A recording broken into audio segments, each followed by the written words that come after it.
Queridos, então vamos abrir a escritura na epístola de Paulo aos Colossenses. Colossenses capítulo 3, versículos 16 a 4:1. No capítulo 3, nós começamos a ler do versículo 16, vamos até o capítulo 4, versículo 1.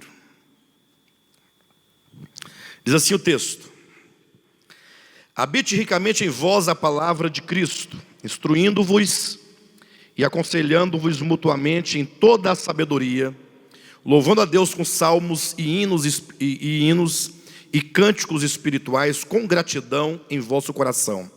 E tudo o que fizerdes, seja em palavra, seja em ação, fazei-o em o nome do Senhor, Jesus, dando por ele graças a Deus Pai. Esposas, sede submissas ao próprio marido, como convém no Senhor. Maridos, amai vossa esposa, e não a trateis com amargura. Filhos, em tudo obedecei a vossos pais, pois fazê-lo é grato diante do Senhor. Pais, não irriteis os vossos filhos, para que não fiquem desanimados. Servos, obedecei em tudo ao vosso Senhor, segundo a carne, não servindo apenas sob vigilância, visando tão somente agradar homens, mas em singeleza de coração, temendo ao Senhor. Tudo quanto fizerdes, fazei-o de todo o coração, como para o Senhor e não para homens, cientes de que recebereis do Senhor a recompensa da herança. A Cristo o Senhor é que estais servindo. Pois aquele que faz injustiça receberá em troco a injustiça feita, e nisso não há acepção de pessoas. Senhores, tratai os servos com justiça e com equidade, certos de que também vós tendes Senhor no céu.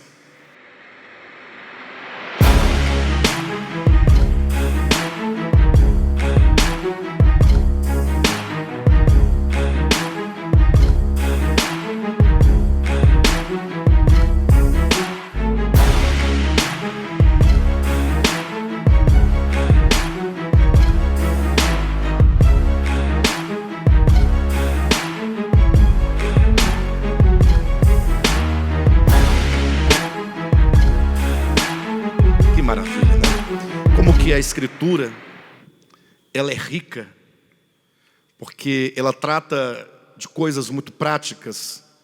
O evangelho não é somente uma filosofia distante, não é somente uma mensagem distante, não é algo que apenas se traz do intelecto, mas como Paulo explica claramente, ele afirma em Romanos capítulo 1, o evangelho é o poder de Deus para a salvação de todo aquele que crer. Então o evangelho, quando entra no coração do homem, o objetivo são dois basicamente. O evangelho tem duas plataformas de ação no homem. A primeira é destruir. O evangelho, enquanto poder dunamis, que é a raiz da palavra dinamite. Então o poder de Deus, o evangelho vem para destruir todas as fortalezas erigidas dentro do homem, todo engano, tudo que foi construído no sentido de uma consciência caída, de uma consciência adâmica. Por isso que a vida cristã é um processo, porque tão logo você recebe o evangelho, ele começa uma ação de destruição dentro do homem. Destruição, a que eu me refiro, é a destruição do velho homem, é o fazer morrer a velha natureza. Então essa é a primeira plataforma que o evangelho trabalha dentro do homem, que é como diz Paulo aos Coríntios, né? Na sua segunda carta, capítulo 10, ele fala que visa destruir as fortalezas da alma, anular os sofismas e levar cativo todo o pensamento à obediência de Cristo. Então o evangelho puro e simples, ele é o poder de Deus para agir desta forma dentro do homem. Lógico que não tem nenhuma relação com o que se ensina hoje em dia, no sentido de teologia da prosperidade, a teologia da barganha, né? A teologia do pragmatismo, nada disso. O Evangelho, ele opera para a salvação do homem, a salvação da queda que ele sofreu em Adão. E a segunda plataforma que o Evangelho trabalha é exatamente construir. Se no primeiro plano ele está para destruir as fortalezas, né, toda a consciência cauterizada, torná-la sensível a Deus, tirando o coração de pedra do homem, que está endurecido pela incredulidade, pelo pecado. Agora ele, o Espírito Santo, pelo Evangelho, procura edificar uma nova pessoa, é edificar o novo homem. É isso que no Apocalipse é dito, que quando nós estivermos na eternidade, depois de sermos nós aprovados pelo Senhor, se nós receberemos uma nova veste, uma veste branca e um novo nome. A veste implica a justiça, ou seja, nós seremos pessoas tomados e totalmente vestidos com a justiça de Cristo. Nosso viver será um viver justo. Ao passo que o novo nome implica que nós somos agora uma nova pessoa. O nome implica o ser, implica a pessoa. Eu dizia aqui recentemente que nós aqui do Ocidente não valorizamos muito o nome das coisas. Sobretudo a nossa cultura brasileira, que no que tange ao estudo da língua, nós temos uma educação muito, como eu posso colocar, muito deficiente. Ou seja, as pessoas hoje em dia usam as palavras, os termos, os nomes, sem se atentarem para a essência do significado da coisa. Então por isso que se diz muitas coisas e no final não diz nada, porque aquele que fala talvez não sabe escolher bem as palavras, e quem ouve também não está muito interessado em saber o sentido daquilo que se diz. Então aqui no Brasil, por exemplo, as pessoas quando dão nome a uma pessoa, elas escolhem o nome que elas julgam bonito. Elas querem um nome bonito, né? Vai nascer um menino, vai chamar de João Lucas, um exemplo, né? João Marcos, tudo bem, são nomes bonitos, né? É verdade. Mas nós não atentamos, nós não estamos preocupados com o significado, com a essência, estamos muito mais preocupados com o adereço morfológico ou fonético do nome. Já os orientais, eles davam atenção para o nome no sentido da própria experiência das pessoas. Então, por exemplo, quando Abraão e Sara foram dar o nome para o seu filho, Isaac, então eles deram o nome por uma razão, uma experiência. Quando Deus falava com Abraão na tenda, e Sara ouvia a conversa de Deus com Abraão, e ela ouvindo que Deus dizia a Abraão que Abraão seria pai de muitas nações, que Deus daria um filho a ele, Sara sorriu, né? Sara sorriu, achou engraçado aquela conversa, porque ela era estéril, né? Ela não imaginava que Deus era o Todo-Poderoso para fazê-la ter um filho. Então ela sorriu. Por isso que o nome Isaac quer dizer riso, quer dizer graça. E do ponto de vista da revelação, acontece que Isaac também é símbolo da graça divina. No contexto de Abraão e Sara e Agar e os dois filhos, né, Isaac e Ismael, Isaac é símbolo da graça de Deus. Então veja como que o nome, quando é dado, ou quando era dado naquela circunstância, naquele lugar, eles estavam interessados em saber o sentido daquilo. Inclusive o nome de Jacó, que é suplantador, também foi mudado para Israel. E quando Deus muda o nome, implica que a pessoa mudou. No caso de Jacó, suplantador, mentiroso, espertalhão, é o significado do nome, Jacó.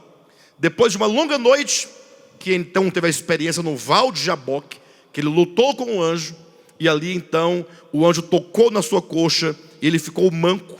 Quando ele reconheceu que era Deus, ele se agarrou ao Senhor e disse: eu não te largo enquanto não me abençoares. Deus disse para ele: tu já não te chamarás mais Jacó, mas Israel, porque como príncipe lutaste com Deus e venceste. Ou seja, Israel quer dizer que ele é príncipe, e ele é príncipe porque ele foi feito príncipe, porque lutou com Deus e venceu.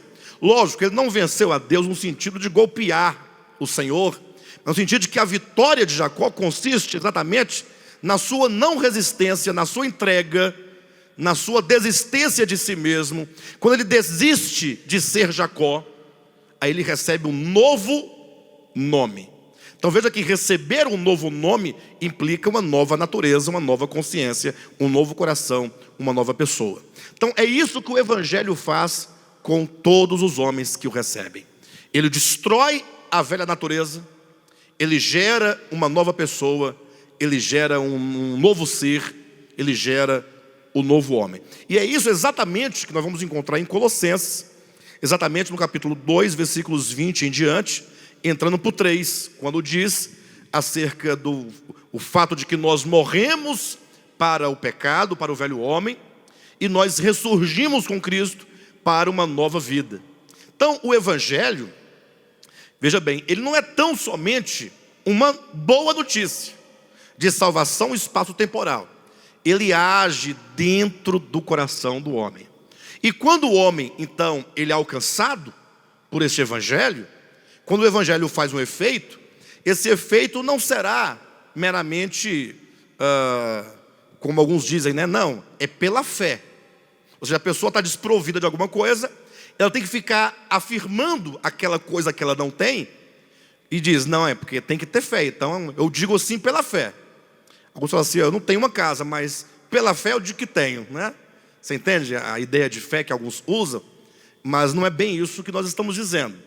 O Evangelho, quando ele produz algo no coração, a pessoa passa a ter aquele elemento divino trabalhado nele. O que significa que agora, este homem nas suas relações, esse Evangelho será fatalmente demonstrado, manifestado nas relações. Por isso que em todas as epístolas de Paulo, ou pelo menos em quase todas elas, Paulo ele termina suas epístolas apresentando alguns aspectos de relacionamentos, ou entre irmãos, ou entre famílias. Ele cita, como no caso, esposas, maridos, filhos, pais, servos e senhores ou patrões. É como que Paulo dissesse, vocês que são alvos do Evangelho, vocês devem experimentar esse Evangelho, para que esse Evangelho, na sua simplicidade, se manifeste no trato de uns para com os outros. Isso é maravilhoso, porque o grande problema do pecado, quando o pecado entra no homem, a primeira coisa que ele afeta são os relacionamentos. Na verdade, todos os níveis de relacionamentos, eles são afetados por causa do pecado.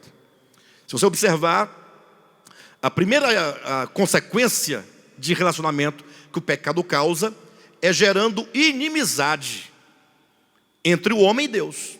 Há uma inimizade. Não que Deus esteja de mal do homem, que Deus esteja inimigo do homem, Deus esteja com raiva do homem. Jamais Deus poderia sentir raiva do homem, né?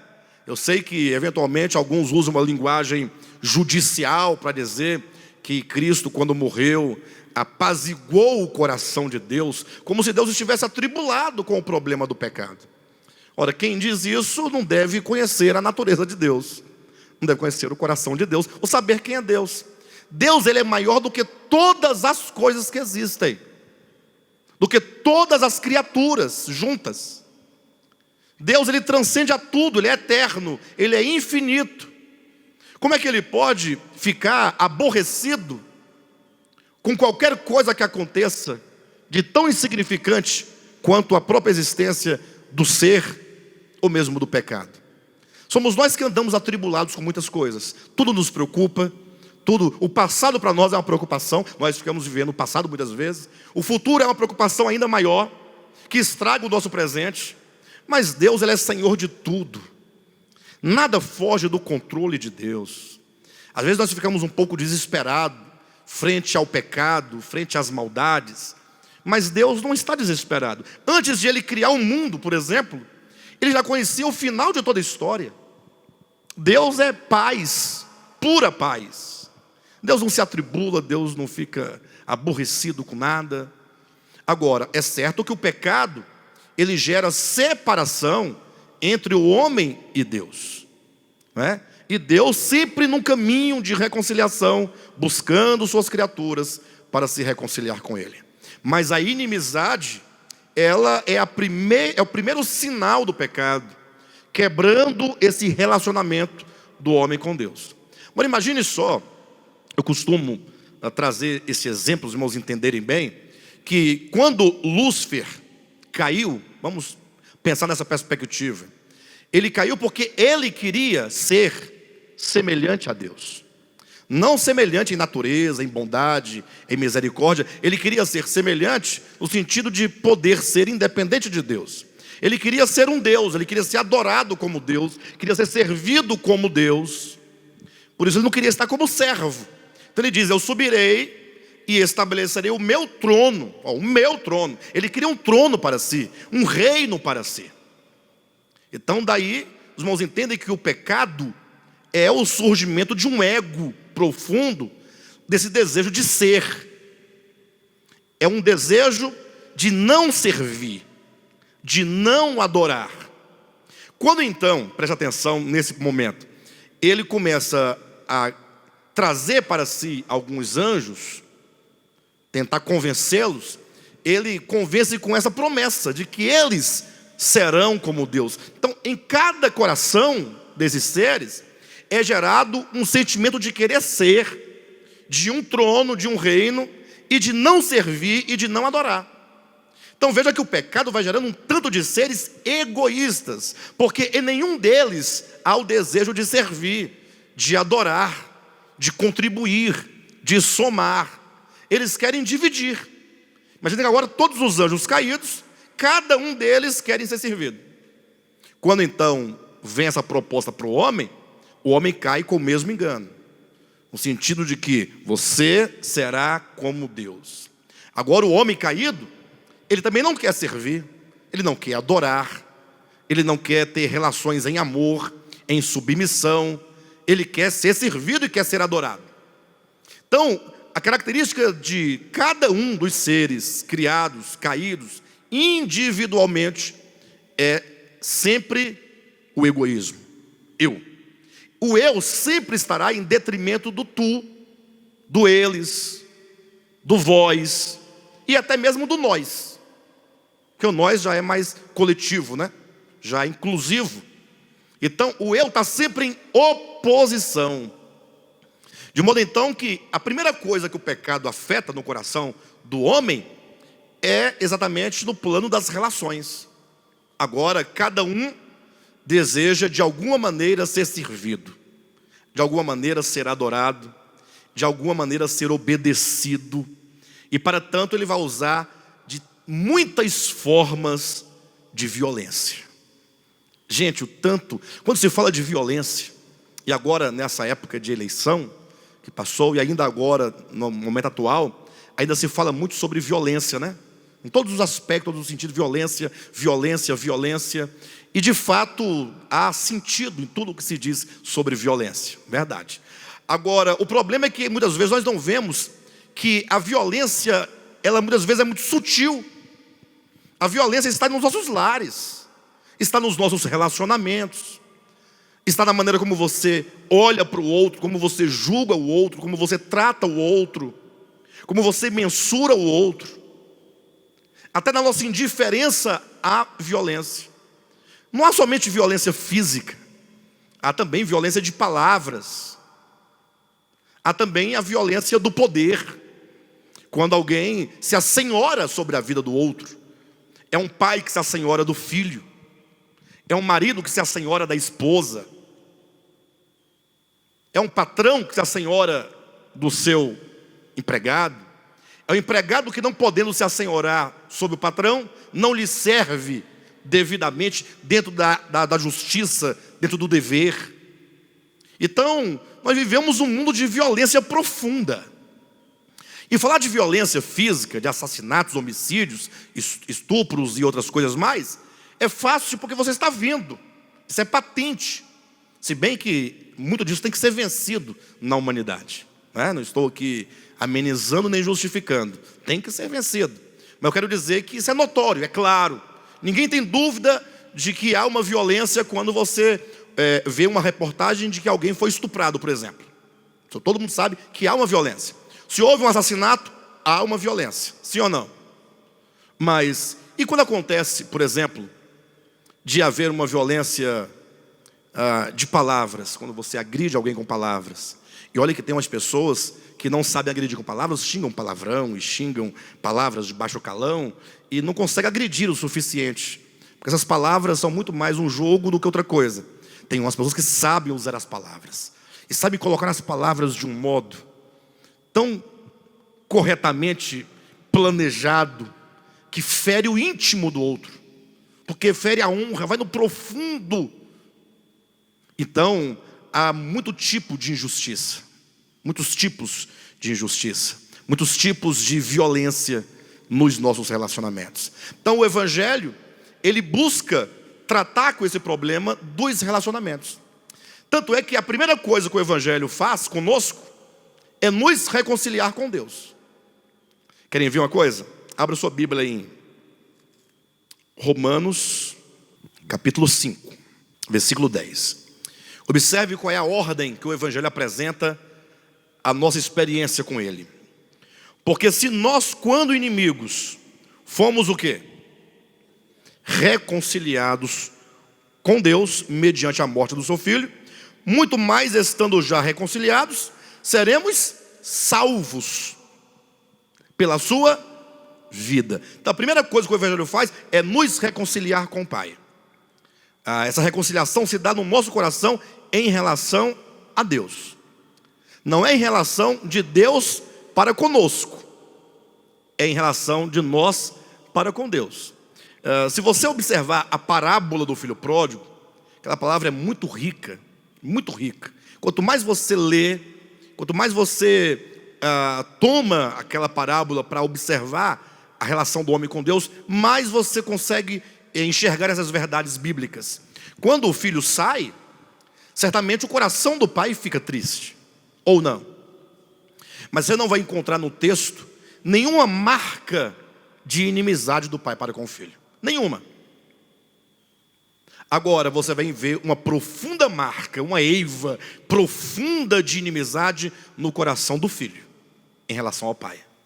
O filho, quando sai de casa, ele sai odiando o pai, ele sai aborrecido com o pai, ele sai pintando uma caricatura do pai, ele sai aborrecido. Lógico que ele não tinha nenhuma razão real, nenhum motivo para tamanho ódio, mas era o engano do coração dele. Então ele estava em inimizade. Você não pode falar que o pai estava em inimizade com o filho, ou estava, será? Como é que eu sei que o pai não estava com inimizade? Porque o pai, vendo-o ainda distante, deu todas as provas do que ele tinha no seu coração. Correu ao encontro, abraçou, beijou, calçou sandálias novas nos pés, um vestido novo, colocou o anel no dedo e foi cantar e dançar numa grande festa. Tudo isso diz tudo o que estava no coração do pai. Então o pai sempre teve um profundo desejo do retorno do filho. Essa reconciliação ocorreu no coração do filho, na medida em que o filho começou a discernir a verdade em relação ao pai, na medida em que o filho foi discernindo a verdade em relação à casa do pai, na medida em que todo aquele aborrecimento, aquele ódio, aquela inveja, assim, aquela revolta no seu coração foi sendo tirada quando ele começou a se lembrar da casa do pai. Quando ele começou a lembrar, puxa, na casa do meu pai até os empregados comem. Ele falou assim, puxa, mas que amor, que graça, isso é graça. Isso já começou a tirar a inimizade do seu coração. Ele já começou a perceber o pai com outros olhos. E a reconciliação começou ali. E só foi terminar na festa, ou na grande festa, na casa, quando ele viu, puxa vida. Ele agora podia olhar para o pai, podia se aproximar do pai, podia abraçar o pai, conversar com o pai, sem nenhuma reserva no seu coração. A reconciliação operou no coração dele. Tá? A reconciliação, ela opera no coração do homem quando o homem compreende a Deus. Quando o caráter do pai, quando o amor do pai, a graça do pai, a misericórdia do pai ilumina o coração do homem, e ele pode conceber esse Deus clemente, esse Deus bondoso, esse Deus misericordioso, esse Deus belo, esse Deus grande, aí ele está reconciliado com o Pai. Entendem isso? Aí isso gera conforto, gera paz no coração do homem. Então o homem primeiramente ele é reconciliado com Deus. Agora, se aquilo que fez o homem viver com inimizade, com disputas, uns com os outros, não foi a separação dele com Deus, primeira? Então quando se corrige a origem, a tendência é que todos os relacionamentos também sejam corrigidos. Ou seja, somos reconciliados com Deus para sermos reconciliados com todos os homens. Não com alguns homens, com todos os homens. Não existe verdadeira reconciliação com Deus se não houver reconciliação com os homens. Ainda tem um terceiro tipo de reconciliação, que é reconciliação consigo mesmo. Eu não tenho tempo de entrar agora nesse detalhe, mas o fato é que somente quando os homens se reconciliam com os homens é que certamente ele está reconciliado com Deus. Infelizmente, muitas religiões, elas pregam Deus, mas além de pregarem um Deus a seu modo, porque como disse Rubem Alves em um de seus livros, os homens pintam Deus com as cores que o homem deseja, não é? Os homens vão pintando, dando face para Deus, dando cara para Deus, dando rosto para Deus. E na medida que os homens vão pintando, eles vão gerando uma caricatura, deformando o semblante de Deus. Quando, por exemplo, alguém concebe, por exemplo, pense no Deus ocidental, o Deus do cristianismo institucionalizado. Eu não me refiro ao Pai de Jesus Cristo. Eu falo o Deus que o cristianismo gerou no seu entendimento e que prega até hoje. Um Deus esperto, barganhador. Um Deus que ele só te dá 1000 se você der 100 primeiro. Do contrário, ele não pode te dar. Um Deus que ele te perdoa até certo ponto. Dali para frente ele não pode mais te perdoar. Até inventaram um tal de fechamento da porta da graça. Misericórdia. O que implica fechar a porta da graça, senão o esgotamento da graça, os limites da graça? E Deus não tem limite na sua graça, nem na sua justiça também não, nem no seu amor. A graça de Deus é eterna, como eterno é o nosso Deus. Mas os homens vão criando primeiramente, né? E agora eles vão usar esse Deus forjado pela mentalidade religiosa, pela mentalidade exclusivista. A partir disso agora, eles vão usar essa visão para fazer a divisão entre os homens.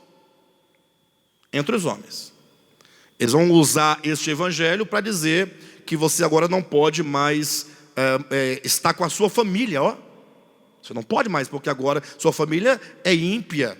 Seus irmãos são ímpios, seu pai é ímpio. Sua irmã fez aniversário, vai comemorar com a família, você não pode, porque ela é ímpia. Imaginou uma coisa dessa? Vai segregando. Isso não é o evangelho de Cristo. Absolutamente não pode ser, porque o evangelho de Cristo, alguém vai falar assim, não, pastor, calma, você é porque não lê a Bíblia, você não sabe das coisas. Mas o próprio Cristo disse que ele veio trazer espada e não paz, que estarão 5 numa casa, 3 contra 2. Então isso é do evangelho. É porque você não entende o texto. A sua leitura já está pré-determinada, ou melhor, o sentido do texto já está no seu coração antes de você saber que o texto existe. Você não entende, não conhece o princípio da intencionalidade de quem fala. O que Cristo está dizendo, claramente, e não pode ser negado, porque Isaías, profetizando a sua vinda, disse que ele é o quem? Ele é o príncipe da paz. Ele não é o príncipe da espada, nem o príncipe da guerra. Ele é o príncipe da paz. E como príncipe da paz, ele não pode gerar inimizade, guerra na família. O que ele está dizendo é que quando o evangelho entra no coração de alguém, a própria presença do evangelho, vai suscitar do lado das trevas a inimizade. Em nenhum lugar da Escritura você vai encontrar Jesus dizendo assim, olha, eu não amo o mundo, eu odeio os homens, vocês devem odiar os homens. Não, sempre o contrário. o mundo me odeia, o mundo vos odiarão. Está dizendo que porque ele é totalmente descomprometido com qualquer obra das trevas, que o mundo das trevas o aborrece por isso. Ou seja, quanto mais você é ganho, menos o mundo te aprecia, mais o mundo te odeia, mais o mundo te perseguirá, porque você não faz parte do mundo. Então Cristo está dizendo simplesmente o que aconteceria dentro de uma casa quando alguém recebesse o Evangelho. Haveria uma luta travada, as trevas iriam aborrecer a luz, certamente. Então é preciso que nós entendamos que as religiões, elas vão agora usar desse Deus criado e pintado por eles para segregar, para condenar, para praticar guerra santa, matar em nome de Deus, excluir em nome de Deus, né? Desprezar pessoas em nome de Deus, usando da Bíblia Sagrada para poder se separar das pessoas. Não é o Evangelho de Jesus Cristo. O verdadeiro Evangelho, a primeira coisa que ele faz, reconciliação do homem com Deus. E se essa reconciliação neste coração é genuína, este homem estará reconciliado com todos os homens. Aí Jesus, na sua sabedoria infinita, olhando para aquele grupo de escribas e fariseus, porque imagine só que o judaísmo, no tempo de Cristo, era na verdade uma grande hipocrisia, né? Pregava a lei, o cumprimento da lei, mas da lei mesmo eles não queriam saber de nada. Sabe quando você usa uma doutrina, uma coisa, só para você poder ter algum lucro com aquilo, conquistar algum objetivo, mas você não quer o comprometimento com aquela verdade? Vocês entendem o que eu estou dizendo? Às vezes tem pessoa numa igreja, um exemplo, está numa igreja, e aí ela gosta, por exemplo, de determinada doutrina tal, que está no âmbito filosófico somente, porque aquela doutrina não é prática, ela não é prática. Digamos, a doutrina da eleição e predestinação, ela não é prática, ela só é desfrutável no seu coração. Agora, ela não é prática no sentido de me induzir a alguma coisa de relações. Aí a pessoa tem aquilo lá tal, defende com unhas e dentes, mas quando surge uma doutrina prática de relacionamentos, essa pessoa não defende com a mesma garra que defende a outra doutrina. Ou seja, as pessoas, na maioria, gostam de doutrinas filosóficas que não produzem ou que não exigem uma prova cabal. Fala-se muito de grandes doutrinas, mas não fala dos relacionamentos. Não é? É possível você ver grandes tratados teológicos das epístolas paulinas, que gastam aí centenas e milhares de folhas escritas de laudas, mas quanto se gasta para falar sobre relacionamentos? Paulo está dizendo, maridos, esposas, filhos, não é isso? Empregados ou servos, senhores. Ele está logo observando e de olho nos relacionamentos. Então Jesus, na sua sabedoria, dizendo para aquela casta de religiosos, alguém lhe perguntou assim, mas se o grande mandamento é amar ao próximo, como a ti mesmo, amar a Deus e amar ao próximo, o mestre da lei concordou com Cristo, com a resposta de Cristo, mas logo indagou dizendo, né? E quem é o meu próximo? Essa pergunta é capciosa. Será que ele queria saber quem era o próximo porque ele estava ávido por amar? Ou será que ele não queria um escape, quem sabe? Uma justificativa, como diz Machado de Assis, numa de suas obras, ele fala, abrir uma janela na consciência para ventilar, para arejar. Aí Jesus então conta uma parábola. E nessa parábola Cristo coloca um homem judeu que descendo de Jerusalém ia para Jericó. Jesus coloca, usando esse critério, um judeu que descia indo para Jericó. Nessa descida, imagine, ele foi pego por assaltantes. Ele foi golpeado, roubado, espancado e lançado numa cova semi-morto. Estava lá, talvez, apenas gemendo. Aí Cristo agora começa a colocar alguns personagens que passam por aquele lugar e ver aquele homem. Primeiro, um sacerdote. Um sacerdote que era o pastor daquela ovelha. Porque se ele era um judeu, o sacerdote era um líder espiritual sobre a vida dele ou não. Então, nesse sentido, que tinha um dever moral de socorrer. Mas ele estava tão ocupado, tinha tantas coisas para fazer no templo, que não tinha tempo para socorrer ninguém. Veio depois um segundo, que era um levita, trabalhava no templo. Era um coroinha, um cooperador, uma coisa do tipo, que também, vendo, passou de largo, deixou. Mas o final da parábola, que é interessante, é que vai falar sobre relacionamento. O amor sempre vai gerar relacionamento. Diz agora, descia um terceiro, e este era um samaritano.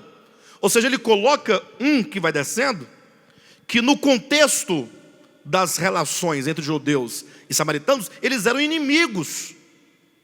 Havia uma inimizade profunda entre esses dois povos. Mas esse samaritano que descia, vendo o homem, se compadeceu. A palavra compadecer lá no texto, a palavra grega, diz que ele sentiu cólicas intestinais, dores profundas nas vísceras, no baço, no rim. Imagina, ele sentiu a dor daquele homem, e aquela dor que ele sentiu do homem não lhe permitia ir embora.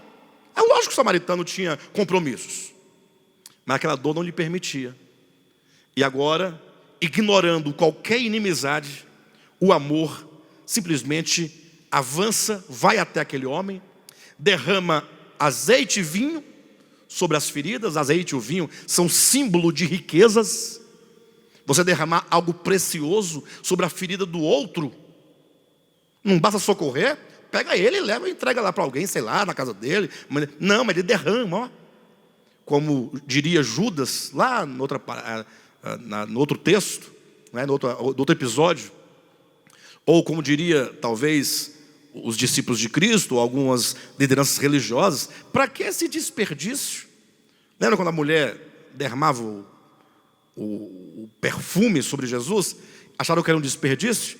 Ora, você derramar perfume sobre Jesus é desperdício, e derramar azeite de vinho sobre o moribundo, sobretudo sobre o inimigo seu.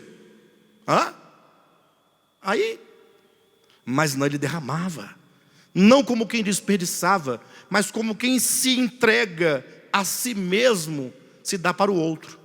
Ali não havia nenhuma inimizade.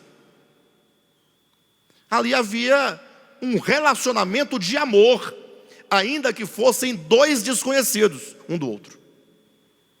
Mas a reconciliação de Deus do homem para com Deus, gera reconciliação do homem para com os homens. Aquele samaritano, no sentido que estamos colocando, era alguém certamente reconciliado com Deus.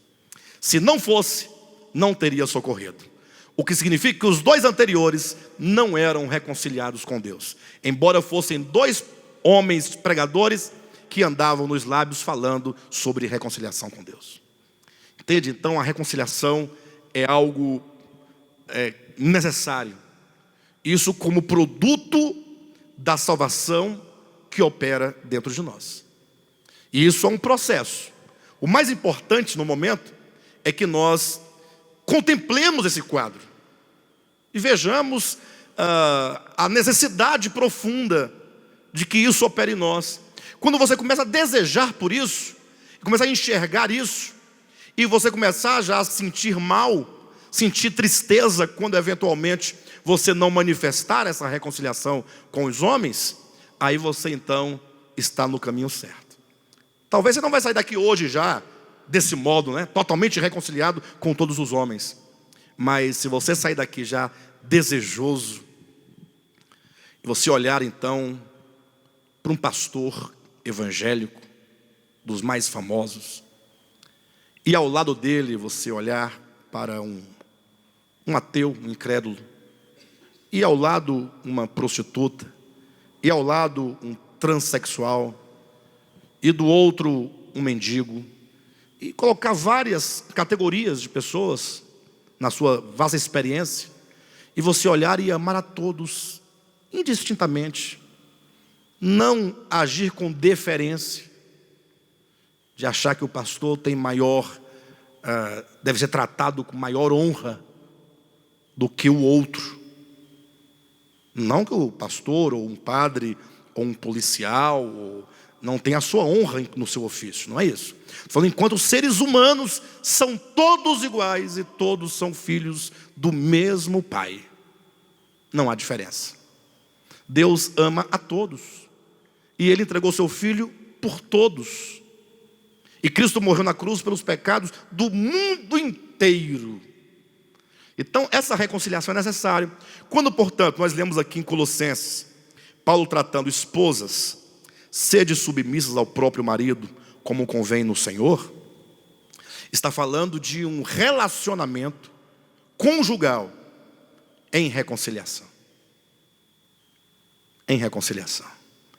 E dizem, maridos, amai vossa esposa, e não a trateis com amargura. Coloca agora um casal num relacionamento de amor e submissão. Veja que, por um lado, mulher, esposas, sede submissas ao próprio marido, como convém no Senhor. Maridos, amai vossa esposa e não a trateis com amargura. Imagine só esse relacionamento no Senhor. Não é de acordo com o machismo, nem com o feminismo, não é de acordo com a cultura, com os tempos. Aqui diz, é no Senhor. Ah, pastor, mas tem que ser assim mesmo?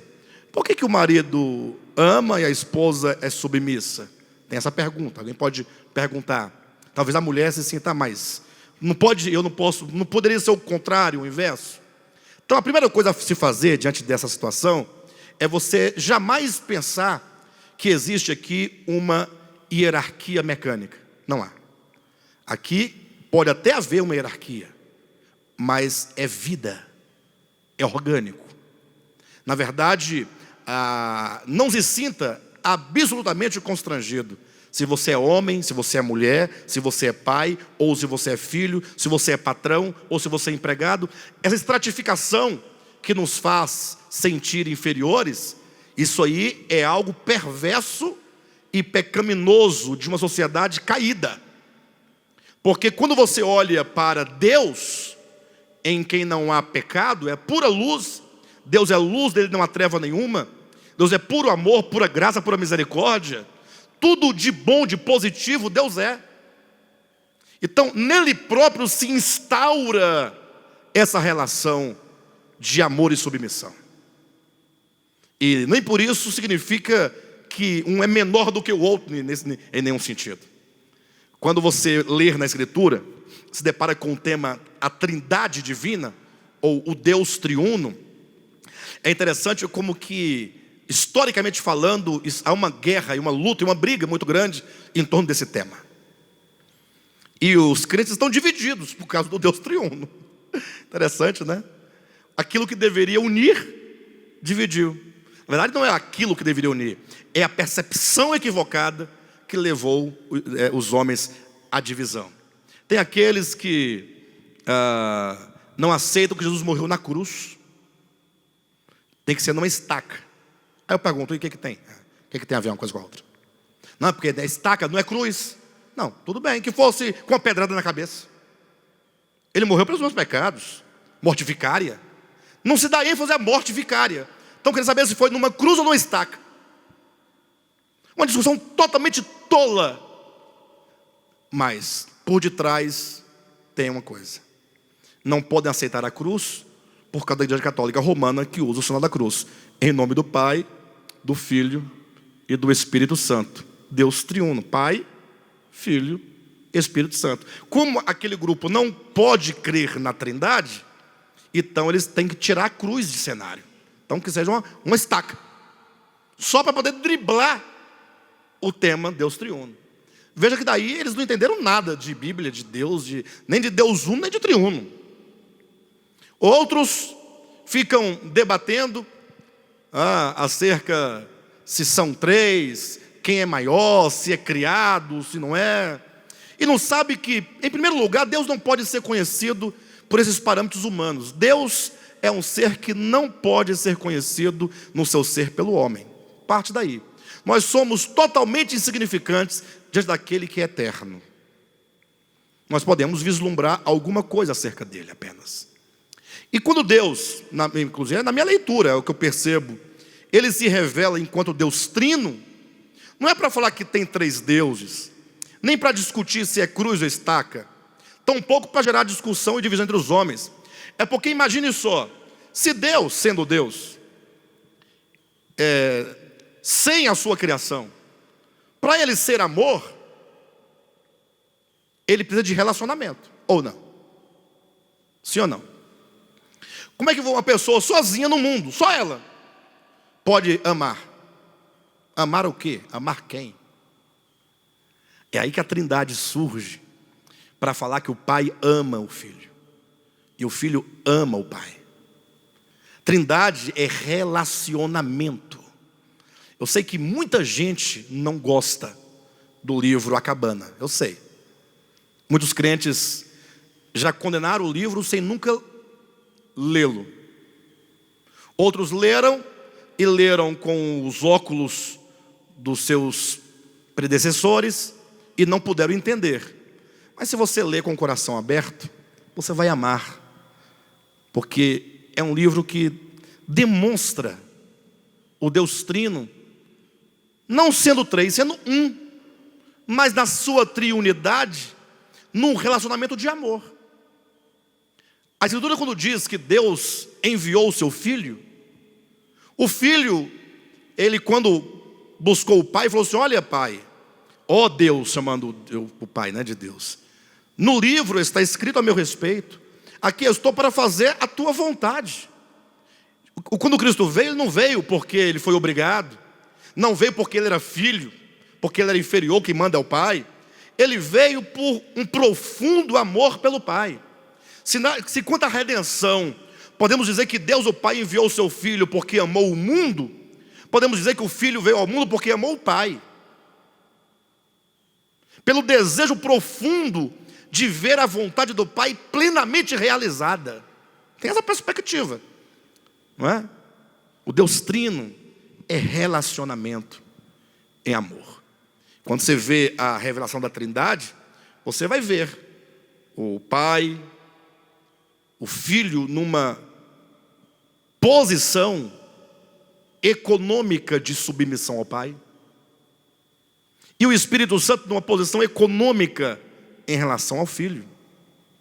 Mas jamais o Filho fala: eu queria ser o Pai, eu não queria ser o Filho. Eu não queria estar submisso, eu queria estar em cima. Por que ele pode ser o Pai e eu não posso ser o Pai? Não tem essas conversas? Ele não se sentia inferior, pelo contrário. O amor levava ele a entender que no cumprimento de sua missão em relação ao Pai, ele estava satisfazendo o coração do Pai. Não havia disputa. Não há disputa nenhuma. Então, quando se falar de hierarquia, e nós não podemos viver sem hierarquia, não podemos. Tanto é que não é invenção de homens a questão da hierarquia, do homem caído, ou como dizem do sistema religioso, que existe hierarquia entre todos os animais. Você olhar uma colmeia, tem hierarquia.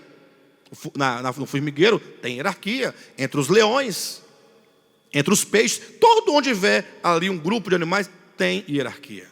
Só que essa hierarquia da vida, ela é orgânica. Ela é orgânica.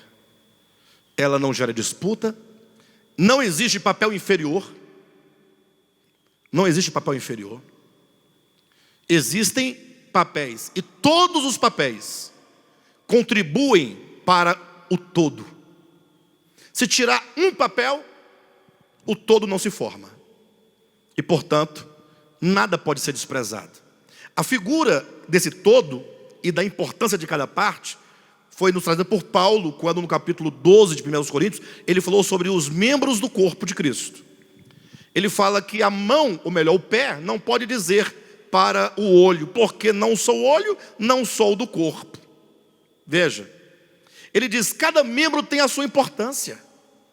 Cada membro está ali para desempenhar um papel. E esse papel só ele pode fazer, ninguém mais pode fazer.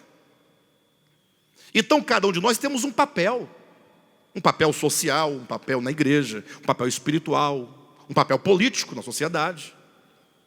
E esse papel tem que ser desempenhado com muito amor, com doação. Na verdade, todos os papéis são doação. Não existe papel no sentido de ter proveito. Todo papel é um serviço prestado a outro. Imagine só, voltando aqui ao assunto de política, né? Interessante que as pessoas querem ser políticos, elas querem ser presidente da república, elas querem ser senadora, elas querem ser um deputado, um governador, né? Um prefeito, querem ser alguma coisa nesse sentido. E interessante que esse desejo de ascensão ao poder, isso é a maior expressão do egoísmo. Pastor, mas calma, aí não, pastor, calma. O fato é o seguinte, a pessoa que deseja um cargo, na justificativa que tendo aquele cargo fará algo por alguém, é um sinal evidente, claro, de egoísmo. Porque ele não precisa do cargo para fazer algo por alguém.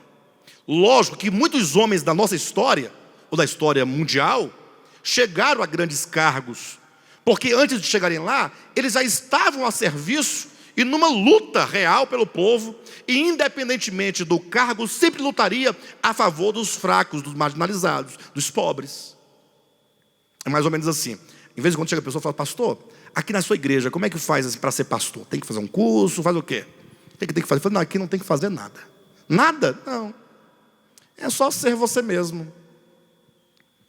Ah, mas e como é que vai ser isso então? Não vai ser. A pessoa que tem esse chamamento, ele vai começar a pastorear naturalmente. Ele é pastor, no sentido da vocação do coração.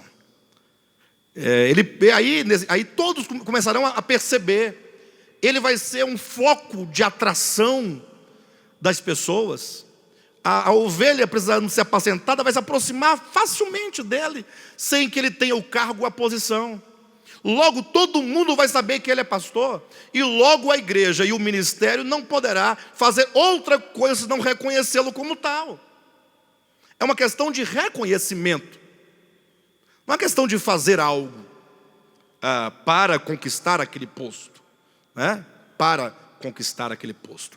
Interessante que a palavra político, ela tem um contexto histórico muito interessante. Já ouviram falar sobre o mito da caverna, de Platão?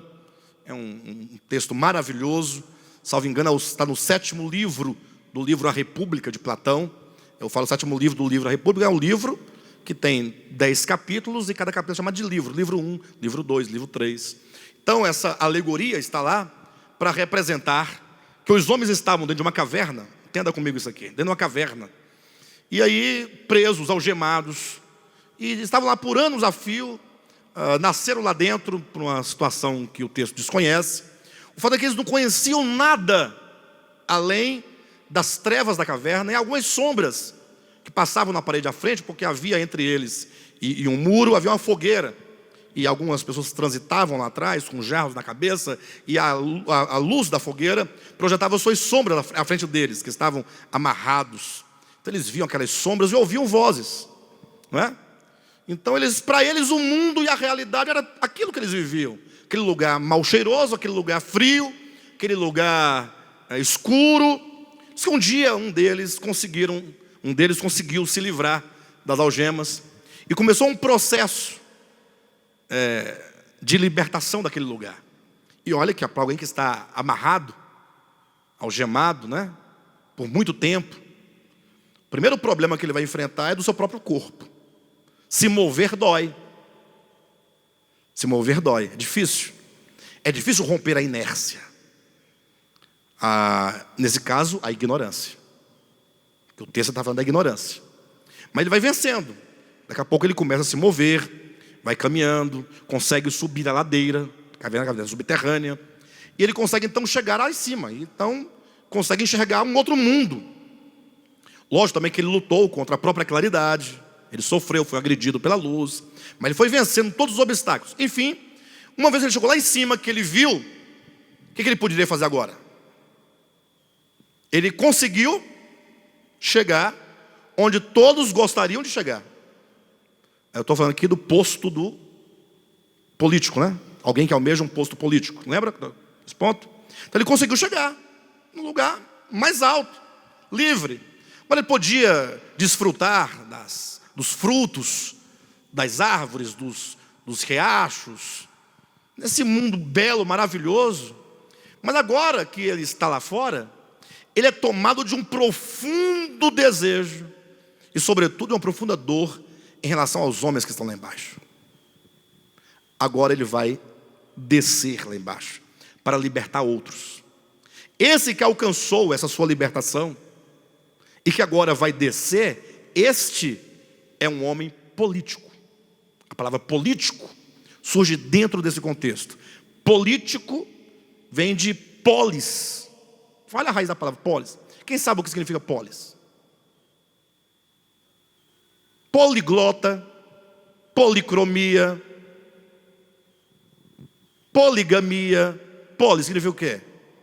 Vários, múltiplos. Então o político é aquele que olha para os muitos, é aquele que olha para os outros, porque o contrário do político é o idiota, ou idiotas. Cuidado para não tomar essa palavra num sentido pejorativo, que a gente usa, sou idiota, né? Mas a palavra idiota tem o ID inicial de identidade, aquele que olha somente para si, aquele que não consegue se relacionar com o todo. Então, no sentido da palavra, a palavra político quer dizer necessariamente alguém que chegou no topo de uma libertação em todos os níveis da ignorância, e agora, porque ele consegue ver, ele vai trabalhar em prol dos outros, em prol do todo e não em prol de si mesmo. Esse seria o verdadeiro político. Por isso, no início da mensagem eu dizia que nós, sobretudo nós brasileiros, não damos atenção aos nomes das palavras, ao significado das palavras. Então alguém que quer um posto para poder fazer algo, ora, se ele quer um posto é porque ele não está lá. Se ele não está lá, ele não está indicado para aquele posto, ele não tem condições de estar lá. Só pode socorrer os outros quem já está nessa condição de libertação do próprio egoísmo. Então, quando nós falamos de hierarquias, precisamos pensar do ponto de vista divino e não do ponto de vista humano, porque os homens caídos, eles se sentem estratificados, eles estratificam a sociedade. Aí daqui a pouco a esposa, por exemplo, se sente inferior. Ela já imaginou num relacionamento, um casal que estão ali para serem felizes, se a mulher se sentir inferior na relação? Porque não é homem? Ou porque o homem se assenhora de tal modo, se põe de tal modo? Não é estranho? Haveria sofrimento ou não? Se tem sofrimento, um sofrimento externamente provocado, então tem alguma coisa errada.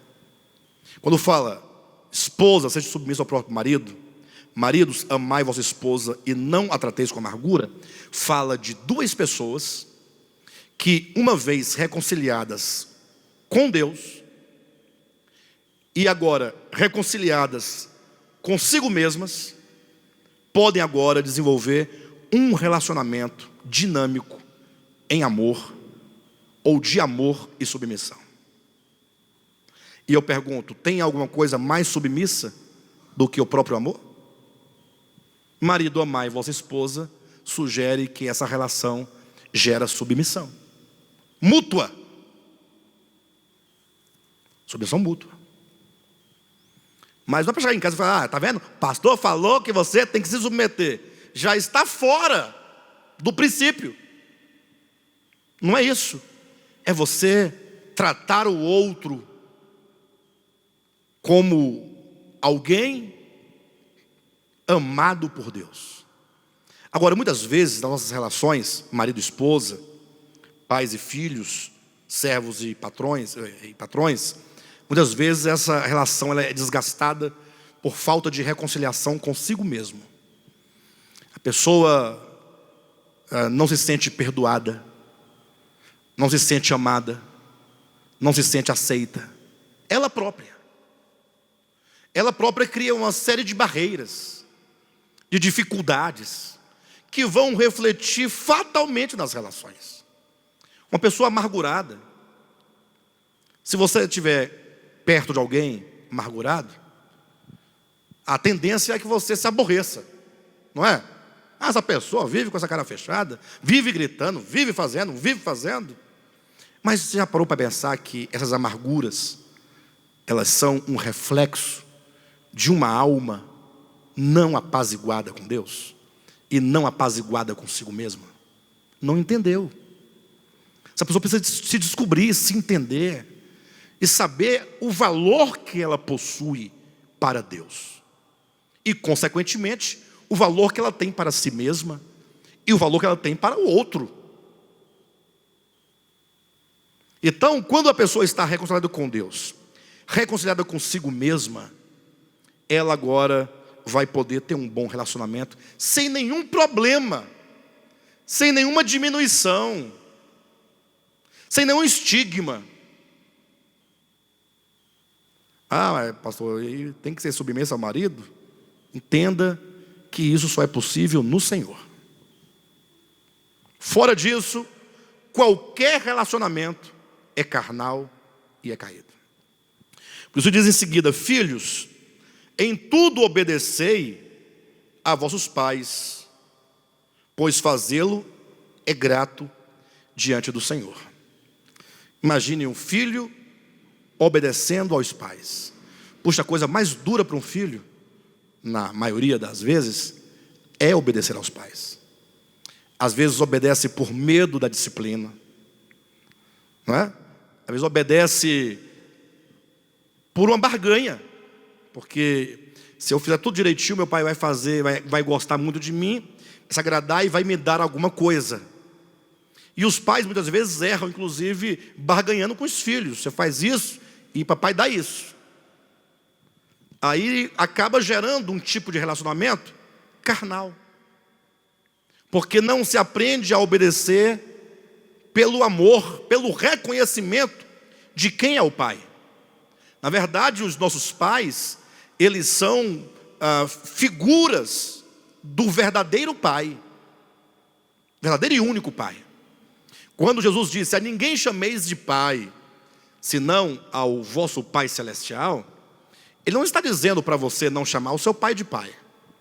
Aí a pessoa que pega a Bíblia pela letra fala: como não? A ninguém chameis de quê? De pai. A ninguém chameis, não chame de pai.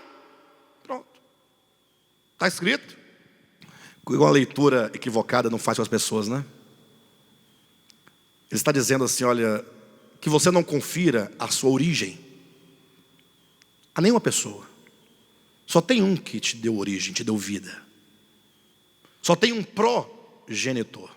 Seus pais são genitores, mas o primeiro, a fonte, é o Pai Celestial. A ninguém chameis de pais quer dizer: entenda, todos vocês, que todos nós temos um pai comum. E se há algum pai de fato de verdade, é Deus. Porque Ele gerou a você e a mim, e a seus pais, seus avós, todo mundo. Então é nesse sentido que você não deve conferir ao seu pai terreno a sua origem. Seu pai foi um canal pelo qual você veio ao mundo, mas o seu pai é Deus. Então o filho, quando olha para o pai terreno, ele precisa ver neste pai essa figura do verdadeiro pai. O pai terreno, ele representa, no âmbito da sociedade, das famílias, das relações, ele está ali para representar o Pai Celestial. Então, os filhos deveriam ser ensinados, ou devem ser ensinados, a olharem para seus pais, pensando no Pai Celestial. Sabedor de que nossos pais, eles vieram primeiro do que nós, nos deram a luz, nos alimentaram. Veja que todo o papel dos pais é uma representação pequena de tudo aquilo que o Pai eterno é para nós. O Pai terreno traz a luz, não é isso? Sim ou não? Mas quem gera é o Pai Celestial.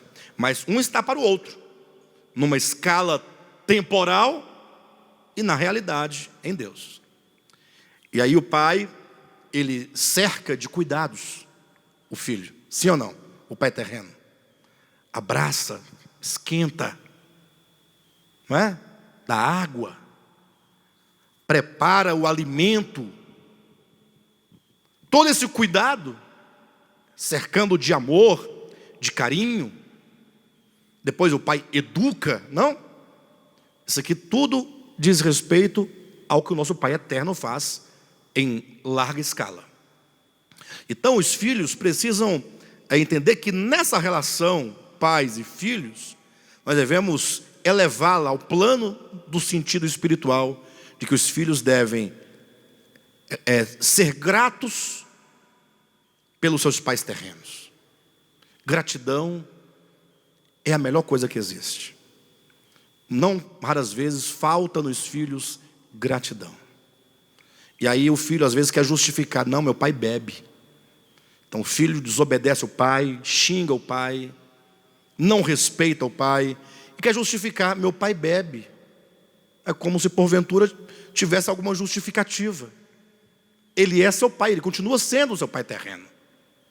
Então, se o filho entender que nessa relação, esse filho, ele é totalmente proveniente e recebe os cuidados, isso deve refletir enquanto gratidão. E a gratidão se demonstra, sobretudo, ou primariamente, pela obediência. Lógico que nunca é uma obediência cega, porque em alguns momentos o filho nem sempre vai poder obedecer o pai no sentido pleno do que se possa pensar de uma certa obediência. O pai pode querer impedir o filho de orar a Deus, não pode? O pai pode querer impedir o filho de amar a Deus, de congregar, de servir a Deus. Eventualmente pode haver um pai, mas esse filho, mesmo em desobediência, porque ele vai orar, ele vai servir a Deus, fatalmente, mas ele fará em amor e, portanto, em completa submissão e nunca em rebelião. A submissão não significa exatamente baixar a cabeça e ficar assim: Senhor, mais nada. Implica você saber ter o reconhecimento e jamais se elevar contra o seu pai, contra a autoridade. É basicamente aquele caso do arcanjo Miguel, está lá em Judas, capítulo 1, capítulo único, né? Versículo 9, salvo engano, em que diz que Judas, diz que o arcanjo Miguel foi buscar o corpo de Moisés num dado lugar, e lá quando ele pegou nos pés para levar o corpo, o capeta apareceu do lado para puxar o corpo também. Ficou uma disputa pelo corpo de Moisés. Aí você imagine, se Deus o Eterno envia o arcanjo Miguel para levar o corpo, tem uma autoridade aqui, não tem? Não. E se aqui do outro lado está o diabo caído, então é uma oportunidade de dar um safanão no capeta, ou então aproveitar para falar umas boas verdades para ele, que ele não vale nada, que ele não presta, e começar a contar tudo que ele fez e está fazendo, que ele é o pai da mentira, safado, mentiroso, e levar o corpo, não é não? Não seria um momento oportuno ou não? Mas não. Olha a cabeça e o coração do arcanjo Miguel. O texto fala que ele disse: o Senhor te repreenda. E por que ele disse isso? Porque ele não ousou proferir infâmia contra o diabo. Ou seja, ele sabia de tudo. Mas, em outras palavras, olha, o seu Senhor não sou eu. Você é uma criatura, eu sou uma criatura. Nós dois temos um Senhor, nós somos servos. E eu não estou aqui sobre a sua vida. Eu não estou para proferir julgamento sobre a sua vida. Eu não estou aqui para proferir juízo infamatório contra você. Então, nem mesmo eu te repreendo, é o Senhor que te repreenda. Eu cumpro minha missão e o Senhor te repreenda. E eu não tenho nada a ver com essa situação. Ou seja, não há palavras infamatórias contra o diabo. E quantas vezes nós usamos de palavra infamatória contra nossos pais? E se você estender a ideia do juízo infamatório, quantas vezes nós proferimos juízo infamatório contra o nosso irmão? Como se fôssemos senhor dele, né? Pegamos um irmão em Cristo, às vezes da mesma igreja, às vezes da mesma família, e começamos a proferir juízo de infâmia, tirando a fama, a honra do outro. Ainda falando, não, mas eu tenho certeza do que eu estou falando. Não, mas eu vi. Não, mas o fulano tem a foto. Não, o fulano estava no dia, estava presente. Nada disso justifica. Porque você não é senhor dele. Você não é juiz. Ele não é teu servo. Não há esse direito, absolutamente.